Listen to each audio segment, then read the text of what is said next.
You think that your history is that deep, but to actually see, black male 14 and then see him turn into a human being, a person, that's amazing.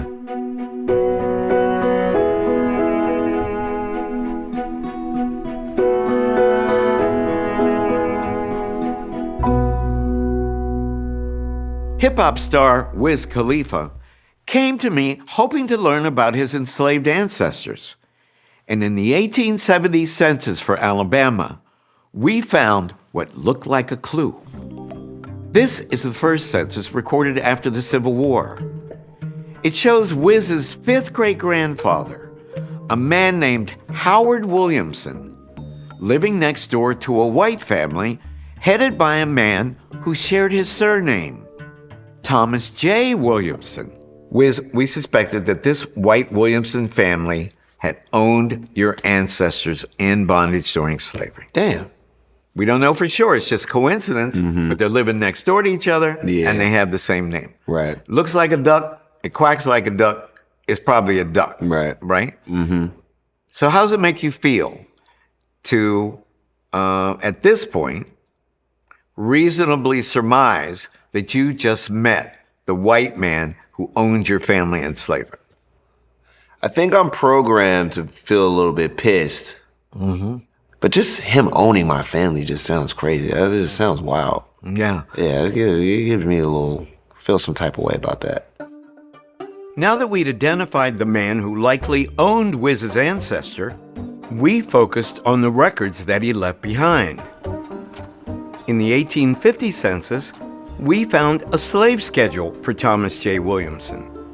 It lists his human property, not by name, but by color, gender, and age. And given what we knew, a single entry stood out.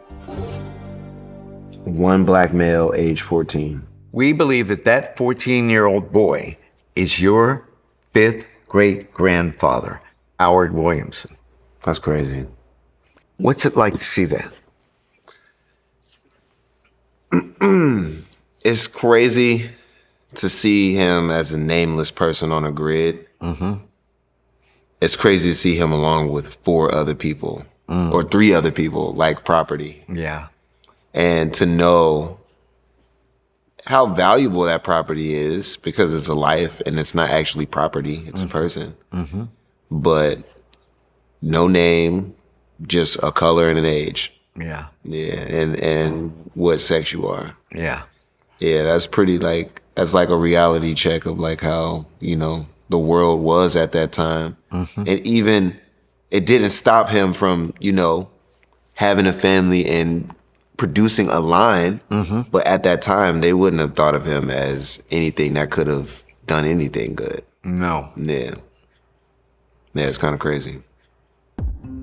Howard's efforts to build a good life would prove extremely challenging.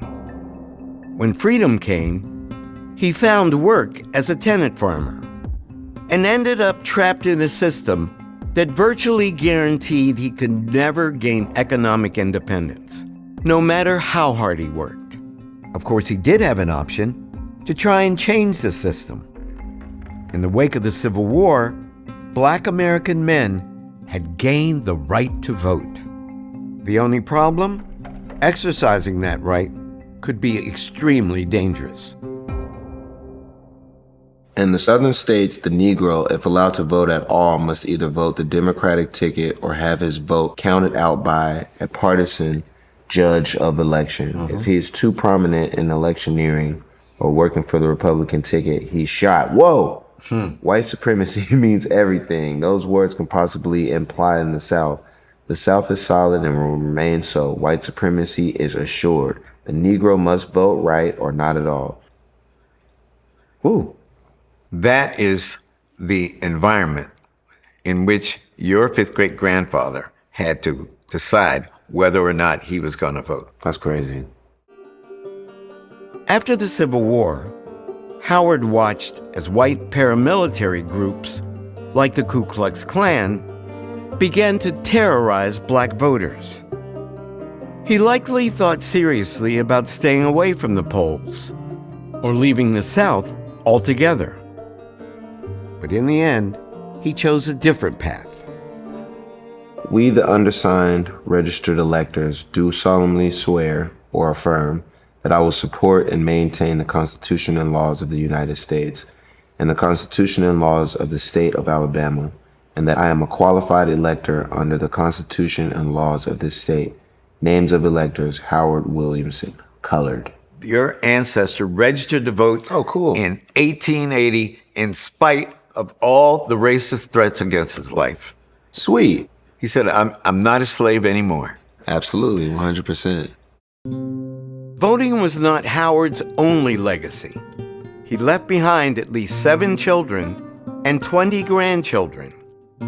And seeing this part of his tree laid out, connecting Wiz to his enslaved ancestors would prove deeply moving. Yeah, I love that. What do you think they would have made of you? Their hip-hop singing descendant. I think they would be freaking proud. They'd be proud that I own some stuff for myself. They'd be proud of the attitude that I carry, the confidence that I have, the love that I have for my family, the appreciation that I have for what they've done. And even I feel all of them around me. I just don't know who they are. So now I'm able to say their names. So that just makes it even better. That's beautiful. You can say their name. Yeah. Discovering our ancestors can change our lives, helping us to understand more fully who we are, where we came from, and how we're all connected to a much larger world.